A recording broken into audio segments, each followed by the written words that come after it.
Como já mencionei em outro vídeo, o tema ou assunto do arrebatamento não foi inventado ou sugerido pelo irmão João Nelson Darby, que viveu entre os anos de 1800 e 1882, mas sim está demonstrado pela história que uma crença no arrebatamento da igreja, em particular um arrebatamento pré-tribulacionista, ou seja, antes da tribulação, Cristo vem, leva o seu povo para o céu antes da tribulação, existia e foi ensinado antes do nascimento de João Nelson Darby. Como um exemplo da alegação de que a crença em um arrebatamento pré-tribulacional é relativamente recente, Michel Beard escreveu: a visão pré-tribulacional não apareceu na cena da história da igreja até João Nelson Darby na década de 1830. Alguns também falam isto hoje. Neste vídeo, examinaremos algumas das referências em obras bíblicas anteriores a Darby, que ensinavam explicitamente ou parecem ensinar o arrebatamento pré-tribulacional, ou seja, o arrebatamento antes da tribulação. Após o tempo dos apóstolos, vários escritos indicam a crença na eminência do retorno de Cristo, o que é consistente com o ensino pré-tribulacionista, ou o arrebatamento antes da tribulação. Vou citar apenas alguns exemplos. Clemente de Roma, ele viveu entre o ano 35, ou pelo menos está registrado entre o ano 35 até o ano 101. Inácio de Antioquia faleceu no ano 110 depois de Cristo. Um tratado cristão anônimo do final do primeiro século chamado O Ensino dos 12 Apóstolos. A Epístola Pseudo-Barnabé, cerca do ano 70, o ano 130 depois de Cristo. E o pastor de Hermas, foi no segundo século. Todas fazem referência ao retorno eminente de Cristo. Mesmo que pareça que os pais apostólicos eram em grande parte pós-tribulacionista, ou seja, a igreja vai passar pela tribulação, porque eles acreditavam que a perseguição que estavam sofrendo era a própria tribulação, eles mantinham a doutrina da iminência da volta do Senhor Jesus. John Barton Payne, um pós-tribulacionista, ou seja, ele pensava que a igreja ia passar pela tribulação, concluiu que a crença da iminência do retorno de Jesus era a esperança uniforme da igreja primitiva. Estas são as palavras dele. Mas parece que Irineu de Lyon, do ano 120 a 202 depois de Cristo, era um pré-tribulacionista, ou seja, ele acreditava no arrebatamento antes da tribulação. Irineu era discípulo de Policarpo, que era discípulo do apóstolo João, e articulou suas visões escatológicas contra as heresias no livro 5 dele. Primeiro, ele se referiu à tradução de Enoque e ao fato de Elias ser arrebatado como prenúncios do arrebatamento. Ele disse: pois Enoque, quando agradou a Deus, foi transladado no mesmo corpo em que agradou, indicando assim, por antecipação, a transladação dos justos. Elias também foi arrebatado, e quando ainda estava na sua substância da forma natural, exibindo assim, na profecia, a suposição daqueles que são espirituais e que nada estava no caminho de seu corpo ao ser transladado e arrebatado. Essas foram as palavras dele. Em segundo lugar, Irineu refere-se à igreja ser arrebatada antes da tribulação. E, portanto, quando no fim a igreja for subitamente arrebatada, é dito: haverá tribulação, como nunca houve desde o princípio, nem haverá. Ele faz isto citando Mateus capítulo 24, versículo 21. Pois esta é a última disputa dos justos, na qual, quando vencem, são coroados com incorrupção. O isto, em itálico, na sua citação, estaria na citação dele em itálico, é claramente uma referência à tribulação que então ele introduz. Outro homem chamado Victorinus de Protevium faleceu no ano 304, foi um bispo na Eslovênia moderna, martirizado durante o reinado de Diocleciano. Em seu comentário sobre Apocalipse capítulo 6, versículo 14, ele escreveu: "E o céu se retirou como pergaminho que se enrola, para que o céu seja enrolado, isto é, que a igreja seja retirada." Mais tarde, ao explicar Apocalipse capítulo 15, ele escreveu: "E vi outro grande e maravilhoso sinal, 7 anjos, tendo as 7 últimas pragas, pois neles se completa a indignação de Deus, pois a ira de Deus sempre atinge o povo obstinado com 7 pragas, isto é, perfeitamente, como é dito em Levítico. E estes serão no último tempo, quando a igreja tiver saído do meio." Essas são as palavras deste outro escritor.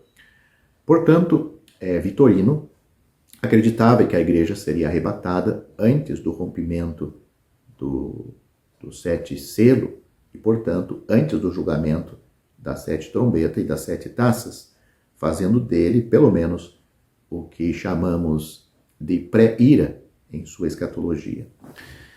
Em um sermão intitulado "Nos últimos tempos, o anticristo e o fim do mundo", o padre da igreja síria, pseudo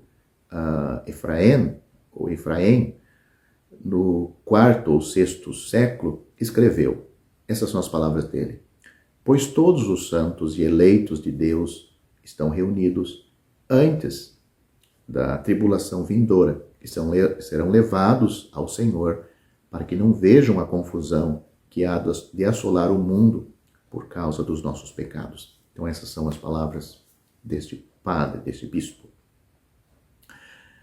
A reunião que pseudo Efraim menciona parece se referir, logicamente, ao arrebatamento da igreja antes da tribulação. Vamos um pouco mais adiante no tempo para a Idade Média. É certo que a influência de Orígenes e Agostinho foi bem sucedida em transformar a igreja estabelecida em crença no amilenismo por volta do século V. Essa visão dominaria o período medieval, com exceção pouco conhecidas. No entanto, uma exceção foram os irmãos apostólicos no norte da Itália. Esta nova e, portanto, perseguida ordem eclesiástica acabou chegando aos milhares. Evidentemente, manteve uma posição de arrebatamento pré-tribulacional, ou seja, o arrebatamento eles acreditavam e pregavam, pois é o que a Bíblia mostra claramente, que o arrebatamento da igreja vai ser antes da grande tribulação, antes da tribulação também. No ano de 1316, um tratado anônimo intitulado A História do Irmão Dolcino articulou algumas das crenças dos irmãos apostólicos. Seu líder, irmão Dolcino, acreditava que ele e seus seguidores seriam levados para o céu e protegidos das ações do anticristo antes de mais tarde descer de volta à terra, mantendo assim a crença em um arrebatamento pré-tribulacional, ou seja, Cristo vinha, levava a igreja, depois de 7 anos ele voltava para estabelecer o seu reino. A prensa de tipo móveis de Johannes Gutenberg, no século XV, tornou os livros mais amplamente disponíveis. Com mais Bíblias acessíveis para leitura e estudo, mais obras bíblicas foram impressas, principalmente após a Reforma Protestante. Muitas dessas obras foram arquivadas e acumulam poeiras nas seções de antiguidades de bibliotecas em todo o mundo há séculos. Mas Nas últimas 2 décadas, alguns desses trabalhos foram convertidos para a forma digital e, portanto, pesquisáveis. Um historiador cristão chamado William Watson aproveitou essas obras disponíveis, gastando centenas de horas lendo e pesquisando escritos puritanos dos séculos XIV, aliás, do século XVI, XVII e XVIII. Uma simples busca de palavras por arrebatamento rápido e deixados para trás rendeu pelo menos 2 dúzias de descobertas de autores notáveis sobre o assunto, o arrebatamento antes da tribulação.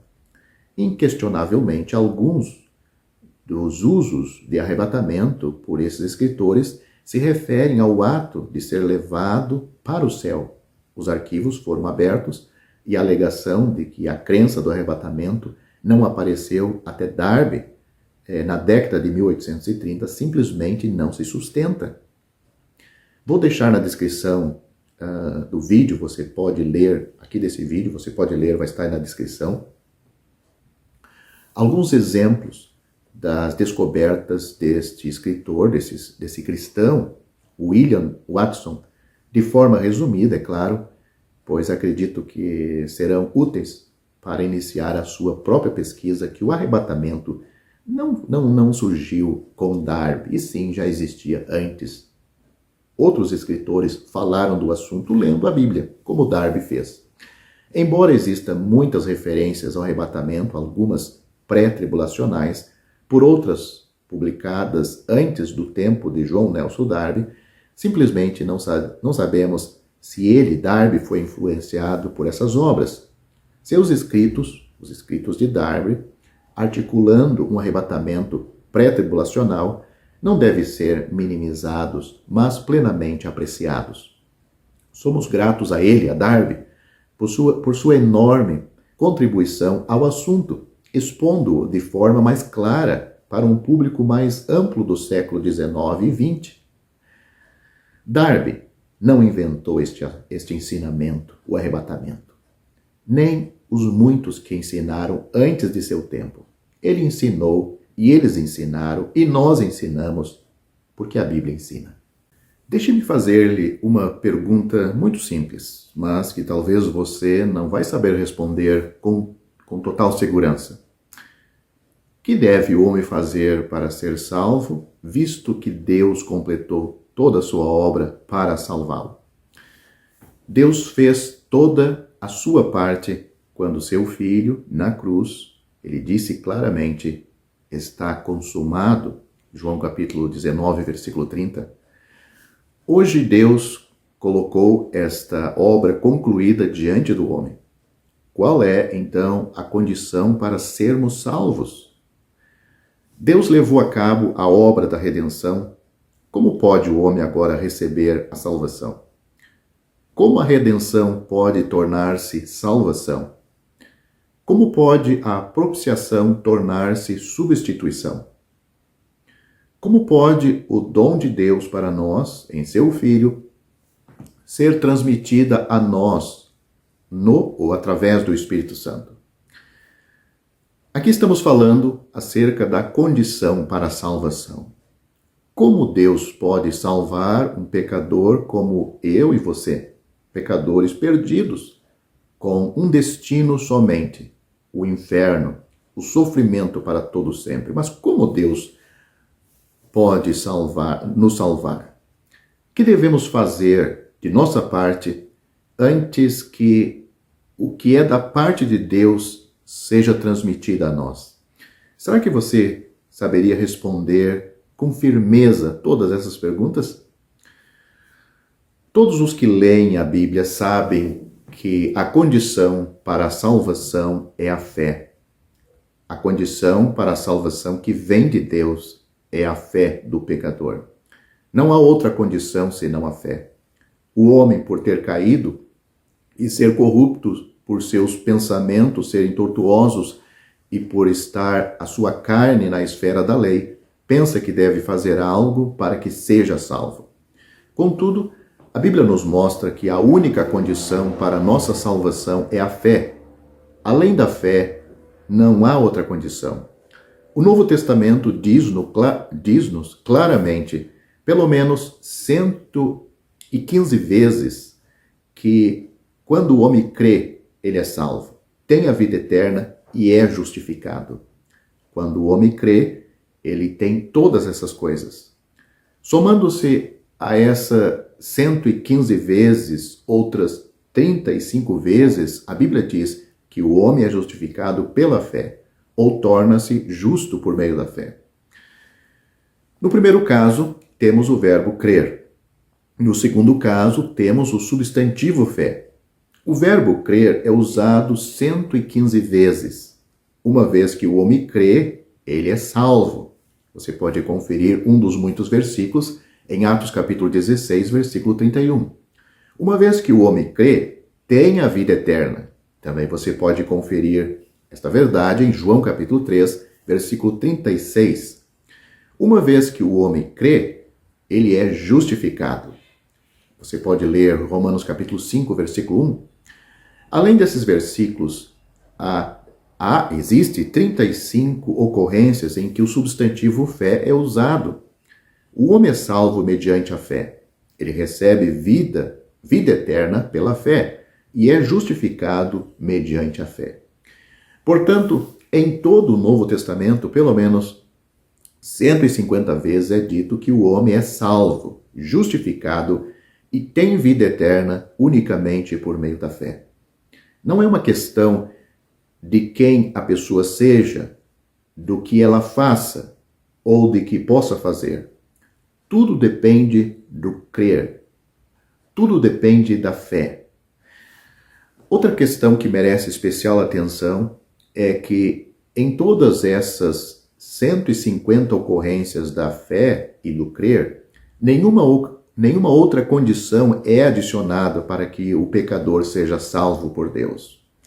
Esses versículos não dizem que o homem deve crer e seguir fazer algo para receber a vida eterna. Eles não dizem que o homem deve crer e fazer algo antes que possa ser justificado. Tampouco dizem que o homem deve crer e fazer algo antes que possa ser salvo. A palavra do Senhor menciona a fé de uma maneira clara e definida. Nada além é misturada ou vinculada à condição da fé. Portanto, a Bíblia nos mostra claramente que, do ponto de vista de Deus, não há outra condição para a salvação além de crer. Por quê? Porque o homem já está condenado por Deus. João capítulo 3, versículo 17 e 18 mostram esta verdade. A pessoa, o pecador, ele já está condenado, ele precisa ser salvo. Um dos livros mais lidos e apreciados do Novo Testamento é o Evangelho de João. Se alguém o ler cuidadosamente, verá que João escreveu esse livro com o único propósito de dizer-nos como o homem pode receber vida eterna e ser salvo, e como pode ser libertado da condenação. O Evangelho de João menciona 86 vezes que é por fé somente e por mais nada que o homem recebe a vida eterna. É justificado e não entra em condenação. Portanto, a Bíblia nos mostra clara, adequada e simplesmente que a salvação não é baseada no que o homem é, nem no que ele tem, tampouco no que fazer. Também não é baseada no que ele tem que fazer. A Bíblia nos mostra que quando o homem crê em Cristo, ele recebe. Ele recebe por meio de crer. O Senhor Jesus veio para o que era seu, os judeus, e os seus não o receberam. Mas a todos quantos o receberam, deu-lhes o poder de serem feitos filhos de Deus aos que creem no seu nome, os quais não nasceram do sangue, nem da vontade da carne, nem da vontade do homem, mas de Deus. Esses versículos estão em João, Evangelho de João, capítulo 1, do versículo 11 ao 13. Dissemos que a salvação e a redenção são realizadas por Deus. Mesmo a maneira e o plano para cumpri-las são arranjadas por Deus. Também vimos que a graça é cumprida por Deus por meio do Senhor Jesus Cristo. Temos de lembrar que se do lado de Deus é graça, então do nosso lado deve ser fé para receber esta graça. Se estendo minha mão para dar uma xícara de chá a uma pessoa, ela não pode recebê-la estendendo seus pés? A maneira que os outros utilizam para dar-lhe algo deve ser a mesma que você usa para recebê-lo deles. A maneira de receber deve ser a mesma usada para dar. Se as pessoas o chamam pelo telefone, então você tem de responder usando o telefone. Se ele escreverem uma carta, você tem de receber a carta.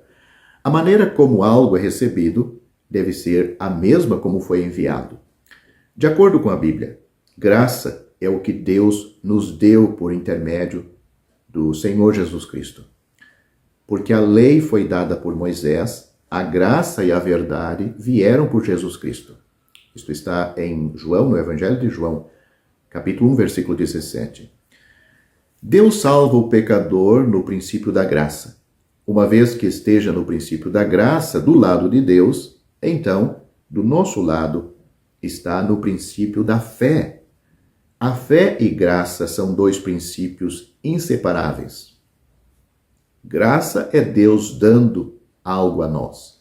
E fé é o nosso receber algo da parte de Deus. Fé nada mais é que receber o que Deus nos deu em espírito. Isso é totalmente independente de obra. Fé não é uma obra realizada pelo pecador para receber a graça de Deus. Somente desta maneira o homem pode receber a graça de Deus. Se recorrermos a quaisquer outros meios, não seremos capazes de receber a graça de Deus. Pelo contrário, vai ser um impedimento para Deus dispensar a sua graça salvadora a este pecador. Embora a Bíblia nos mostre que é pela fé que se recebe a graça de Deus, muitas doutrinas têm surgido como resultado da má interpretação por parte do homem. O homem cria teorias baseadas em seus próprios pensamentos e em sua mente obscurecida. Elas envolvem o que ele deve fazer para que seja salvo. Assim como o homem tem criado ídolos com seu coração tortuoso e os considera deuses, da mesma forma, ele tem estabelecido condições para a salvação com seu coração tortuoso e pensamentos obscurecidos. Por essa razão, devo chamar sua atenção para as diferentes condições que o homem estabeleceu para a salvação e considerar se esses caminhos de salvação são confiáveis ou não. Vamos ver que esses meios que os homens e o homem têm estabelecido está contrário ao que a Bíblia ensina para que o pecador seja salvo e tenha certeza da sua salvação, segurança. Se o homem não vê a vontade de Deus e não compreende sua palavra, ele não perceberá que a condição para a salvação é a fé, como já dissemos no início do vídeo. Contudo, se o homem vê a luz de Deus e compreende a verdade de Deus, ele não será capaz de contrariar o fato do Novo Testamento de que a salvação é mediante a fé. O problema hoje é que, depois de reconhecer a fé como a condição da salvação, ele adiciona algo mais à fé. A controvérsia entre Deus e o homem não é a de crer ou não crer, mas é a de crer com oração, crer com as obras da lei, crer com batismo, ou crer com o testemunho dela, como um pré-requisito para a salvação. E desta maneira e desta forma, as pessoas que agem assim, nunca têm certeza da sua salvação. A palavra de Deus diz-nos que uma vez que creiamos, somos salvos. Porém, o homem hoje acrescenta a palavra com algo mais para a conclusão desta salvação. De acordo com suas mentes obscurecidas, ele proclama que o homem é salvo mediante a fé com alguma coisa. O que iremos considerar não é se alguém pode ser salvo pela fé. Esta questão já está resolvida. Pelo menos na Bíblia está resolvida. A questão hoje é se a fé é suficiente ou não. Precisamos adicionar com a fé para que sejamos salvos? Precisamos adicionar alguma coisa à fé para que tenhamos a salvação? A primeira questão é se o homem é salvo por meio da fé com a guarda da lei. A maneira do homem para a salvação é a fé mais o guardar a lei. Por favor, leia Gálatas capítulo 2, versículo 16 e 17, onde diz, sabendo, contudo, que o homem não é justificado por obras da lei, e sim mediante a fé em Cristo Jesus, também temos crido em Cristo Jesus para que fôssemos justificados pela fé em Cristo, e não por obras da lei. Pois por obras da lei ninguém será justificado. Mas se procurando ser justificado em Cristo, fomos nós mesmos também achados pecadores, dar-se-á o caso de ser Cristo o ministro do pecado? Certo que não. Isto é o que diz esses dois versículos em Gálatas capítulo 2. O livro de Gálatas nos mostra que alguns na Galácia contendiam sobre não ser suficiente o homem ser justificado pela fé no Senhor Jesus Cristo. Ele ainda devia guardar a lei. Eles não estavam dizendo que o homem não devia crer. Eles certamente reconheciam que um homem é justificado em Cristo, mas estavam dizendo que ele ainda precisava guardar a lei. Paulo estava dizendo uma palavra muito dura aqui. Ele estava dizendo que se, enquanto procuramos ser justificado em Cristo, somos achados pecadores, significa que após termos crido no Senhor Jesus, nós ainda não fomos justificados, ainda somos pecadores e ainda devemos guardar a lei para ser salvos.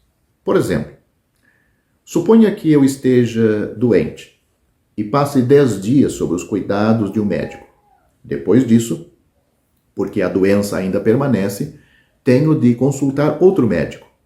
Se busco ser justificado em Cristo e ao mesmo tempo tento guardar a lei, significa que ainda sou um pecador e que ainda não fui salvo. Se já não sou pecador, então nunca mais deveria guardar a lei para ser salvo. Se ainda sou pecador, Cristo é ministro do pecado? Paulo perguntava, se ele não era justificado depois de ter crido no Senhor Jesus, aquilo significava que Cristo era um ministro do pecado. A resposta é, de modo nenhum. No Novo Testamento, Paulo disse de modo nenhum muitas vezes. No grego, essa é uma expressão peculiar. É traduzida na versão King James, Bíblia inglesa, como Deus não permita. É equivalente à expressão, ou dizer a expressão, os céus não permitam. Uma palavra muito forte. Isso significa que até mesmo os céus rejeitariam esta ideia. Não há razão debaixo do sol para que isso suceda. Portanto, está claro que o homem não pode ter fé em Jesus para ser salvo e, ao mesmo tempo, guardar a lei para completar esta salvação ou para assegurar esta salvação. O que Deus declara na Bíblia é que fé no Senhor Jesus é o suficiente para que este pecador seja salvo e tenha certeza disto e descanse eternamente nesta obra que Cristo consumou para lhe salvar.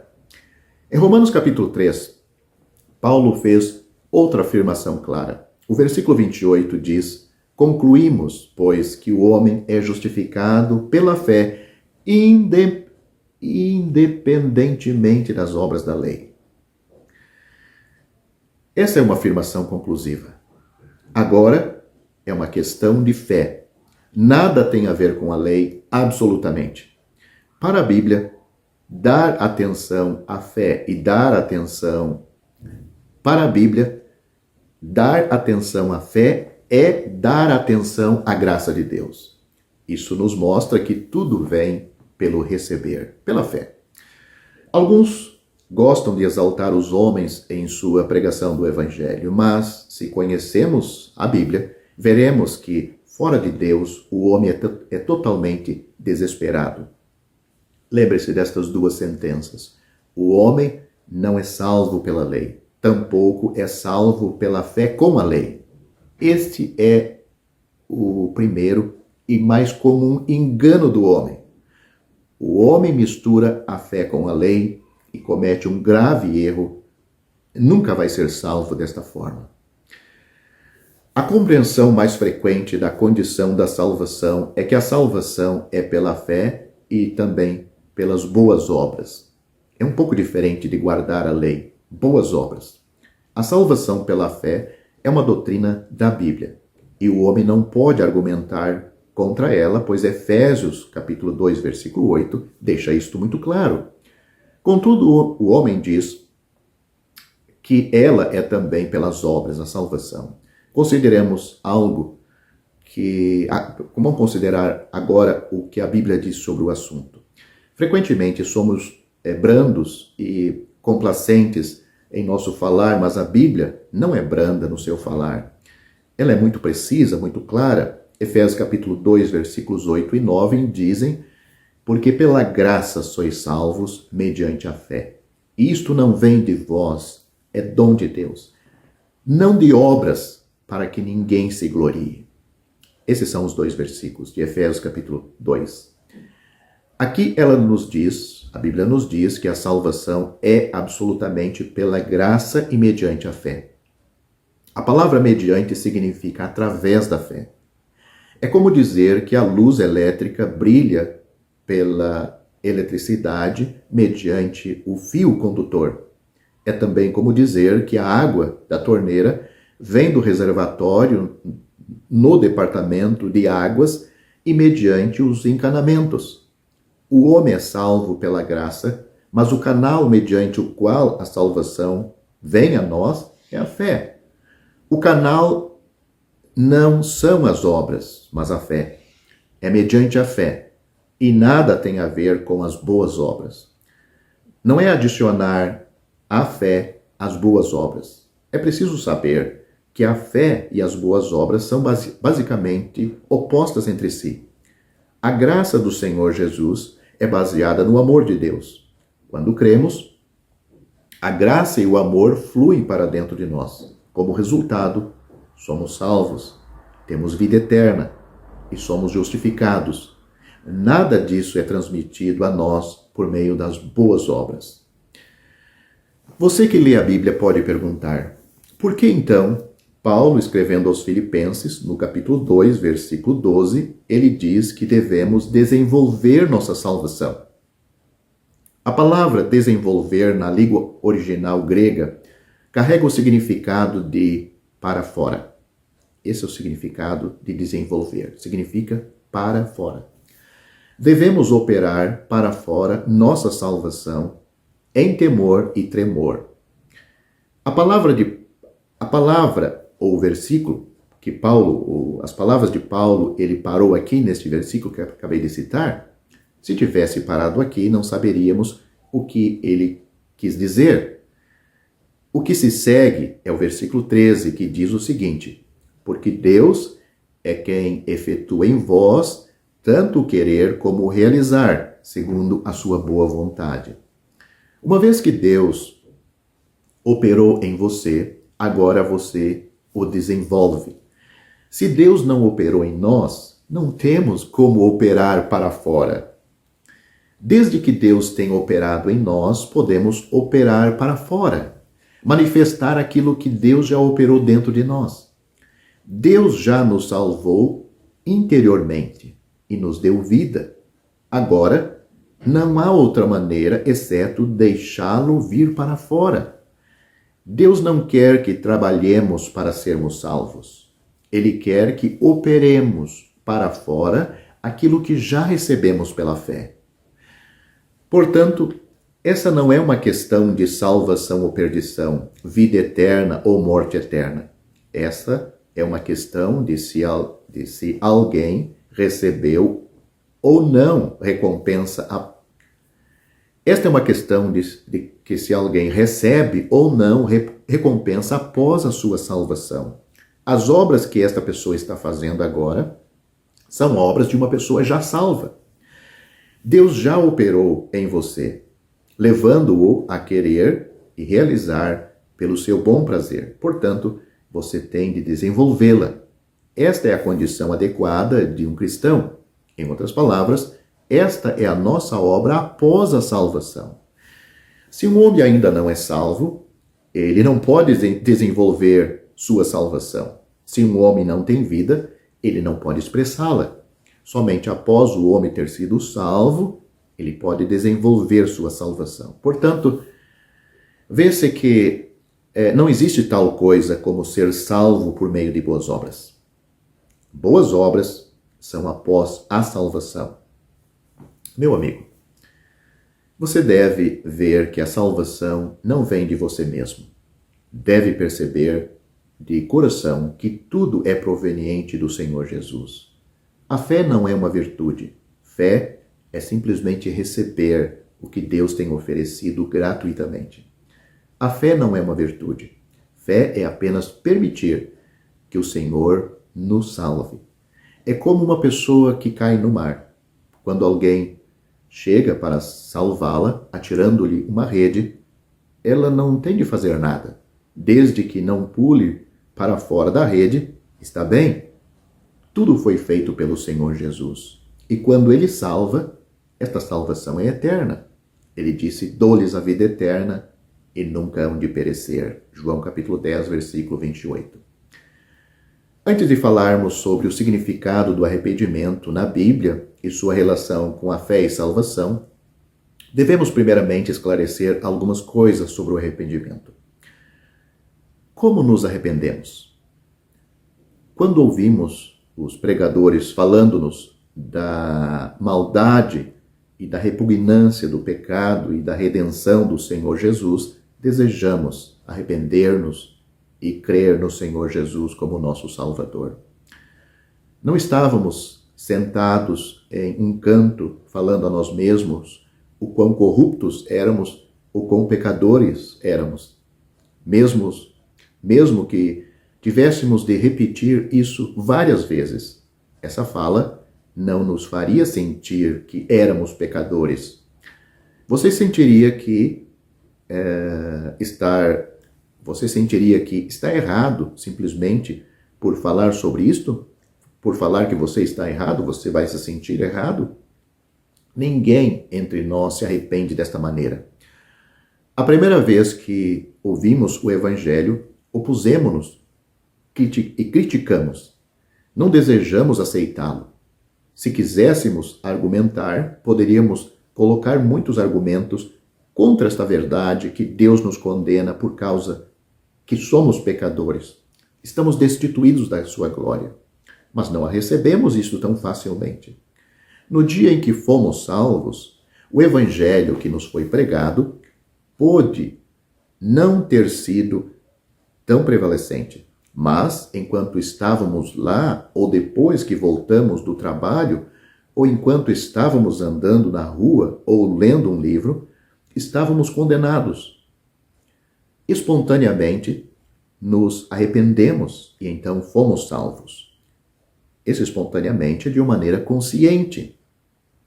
Fomos nós mesmos que nos arrependemos, ninguém nos forçou, nem nos lembrou ou nos pressionou para nos arrependermos. Foi Deus quem nos deu arrependimento e fomos nós que dissemos, eu me arrependo. Portanto, isso é obra de Deus. É por isso que a Bíblia diz que o arrependimento é dado por Deus. Em Atos capítulo 11, depois que Pedro pregou o evangelho na casa de Cornélio, os irmãos judeus o reprovaram por ir à casa de um gentil. Pedro então, relatou-lhes como pregou o evangelho para Cornélio, o gentil, e todos aqueles gentios que estavam na casa dele.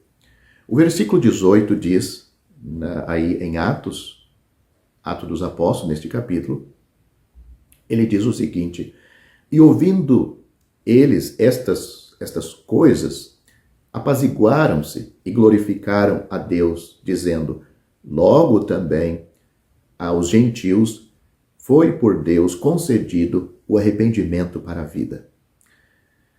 Perceba que Deus deu aos gentios arrependimento para a vida. Portanto, vemos que arrependimento é parte da graça de Deus e parte integrante da salvação de Deus. É algo feito por Deus. Por um lado, o homem não é salvo por meio do arrependimento, mas pela fé. Essa é a verdade mostrada a nós pelo Evangelho de João e pelas epístolas de Romanos e Gálatas. Não podemos equivocar-nos a este respeito. Mas, por outro lado, sem arrependimento, um homem não pode crer. Então, em nossa pregação, muitas vezes falamos às pessoas para se arrependerem, e é uma verdade. Isso não significa que só o arrependimento nos salvará. Pelo contrário, significa que o arrependimento produzirá fé.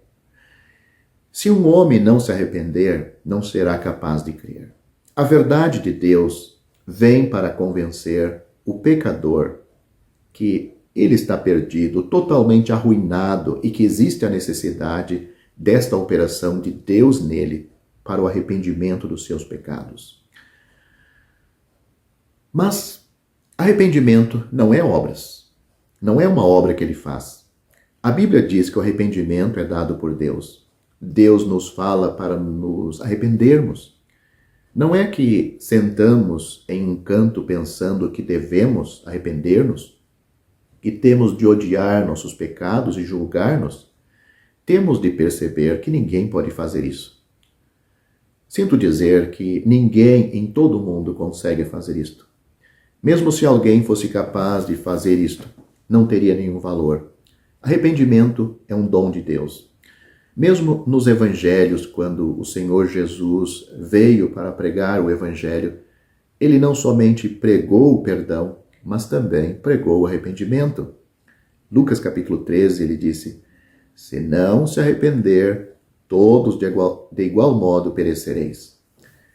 Ele é o único que nos capacita a arrepender-nos. Os que se arrependem são os cristãos e os salvos.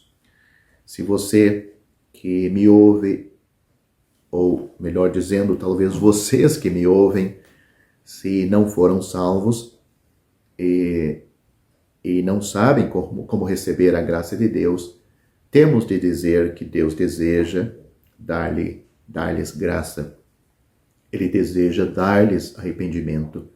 Ele os está conduzindo à salvação por meio do arrependimento. Finalmente, existe um versículo que mostra-nos que é a bondade de Deus que nos conduz ao arrependimento. A última parte de Romanos capítulo 2, versículo 4 diz: a bondade de Deus é que te conduz ao arrependimento. Ou seja, esta salvação que Deus oferece é uma obra de Deus no pecador, na alma do pecador, no coração do pecador.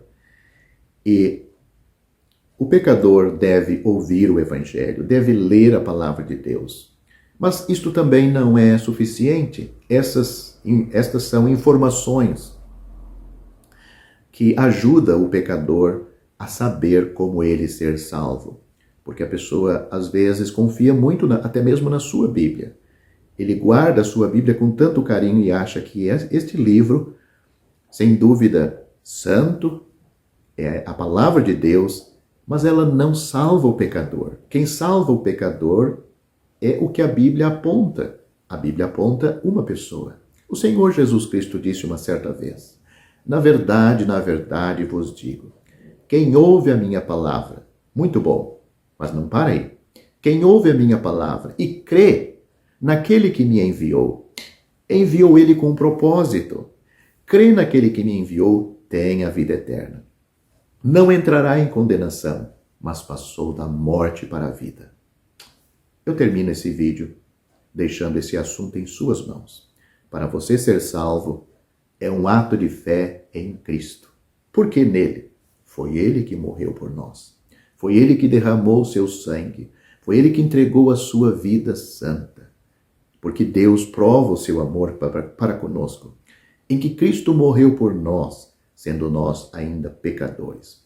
Para você ter os benefícios da salvação, que livra você do inferno e garante a sua entrada no céu, você tem que receber esta pessoa. Pois debaixo do céu, em nenhum outro há salvação. Porque também debaixo do céu, nenhum outro nome há dado entre os homens pelo qual devamos ser salvos. Só por Jesus é que nós somos salvos. A Bíblia diz: crê no Senhor Jesus Cristo e você será salvo. Atos capítulo 16, versículo 31.